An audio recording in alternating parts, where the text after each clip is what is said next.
Huyu mwenzetu anasema kwamba, hello dada, nilinunua kiwanja miaka kadhaa iliyopita, nikapaacha. Nilivyoenda kupangalia nikakuta kuna mtu ameshajenga nyumba kwenye hilo eneo. Nilivyomuuliza akaniambia yeye aliuziwa na huyo aliyeniuzia.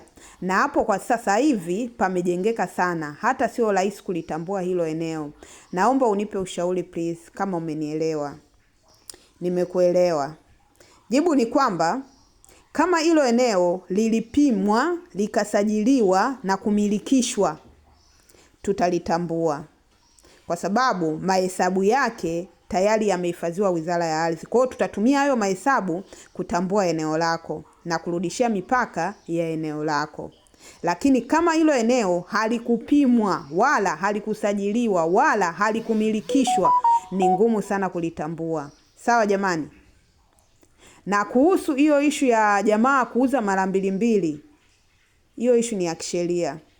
Na kushauri uonane na wanasheria ili waweze kukupa mwongozo. Sawa jamani?